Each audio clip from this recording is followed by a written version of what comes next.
Hello and welcome. My name is Ericka Horne, and today we're going to talk about ethnic disparities on adverse childhood experiences. So, a little background about what adverse childhood experiences are. They're traumatic events that can occur in one's childhood, and they can be linked to chronic health problems, mental illness, and substance misuse in adulthood. They have been proven to negatively affect chronic diseases, and while previous studies have shown there are odds of experiencing ACEs and then developing chronic illnesses and diseases, they have not yet explored the differences seen among among different ethnic groups. In 2019, according to the CDC, being diagnosed with diabetes was the highest among American Indians and Alaskan Natives, followed by non-Hispanic Blacks and then those of Hispanic origin.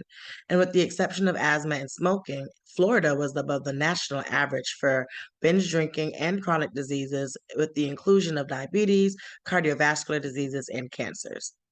So, the purpose of this research was specifically to explore the disparities on ACEs among ethnic groups within Florida during 2019, as well as to explore the disparities on health outcomes, including diabetes, hypertension, hypercholesterolemia, obesity, binge drinking, and smoking among ethnic groups in Florida in 2019.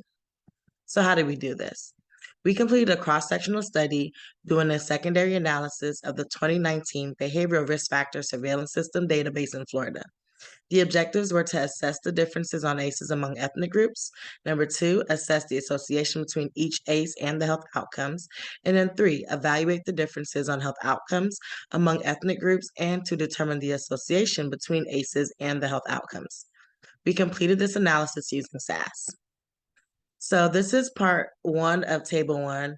We were able to look at the different significant ACEs across all ethnic groups. The ones that are bolded and highlighted were seen to be significant across each ethnic group, regardless of race and ethnicity. Plugging it back into the table, we're able to see which specific ACEs were significant or more prevalent among each racial group.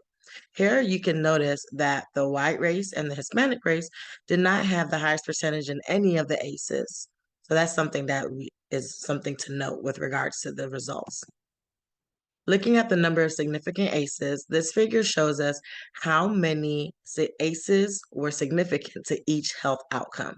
So the more ACEs that were significant, that lets us know how likely that number of ACEs would lead to causing these health outcomes that we see.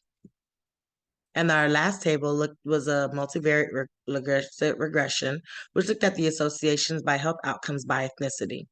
Here we highlight those that were significant, specifically with each race within each of those health outcomes.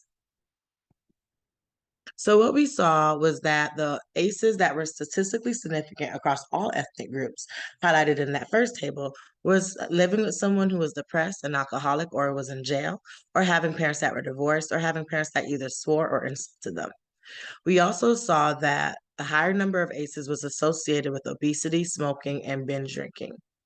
And of the 11 ACEs, American Indians had the highest percentage compared to other groups for 5 ACEs, being having lived with someone who was depressed, alcoholic, used drugs, made them touch someone else sexually, or if their parents insulted them or swore at them.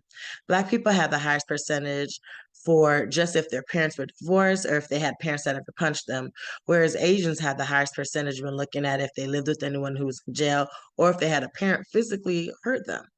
Other category, which consisted of those that did not categorize themselves in any of the other races or that were multi-ethnic and weren't just one, they had the highest percentage when looking at if they were forced to have sex or if they were touched sexually. In addition to that, American Indians and Black people were more likely to have diabetes than their white counterparts. Black people were more likely to be obese and have hypertension, whereas Black people were less likely to smoke or binge drink, and Asians and Hispanics were less likely to have hypertension. Other category also was less likely to develop diabetes or smoke. It is also interesting to note that of all the health outcomes studied, hypercholesterolemia was the only one where there were no significant differences by any of the ethnicities. So I'd like to take this time now to thank the Florida Alliance for Health Professionals Diversity Health Equity Research Institute, FAMU College of Pharmacy and Pharmaceutical Sciences Institute of Public Health, as well as my major advisor, Dr. Carlos Reyes-Ortiz, for his assistance in completing this project. If you have any questions, comments, or concerns, feel free to contact me with the information below.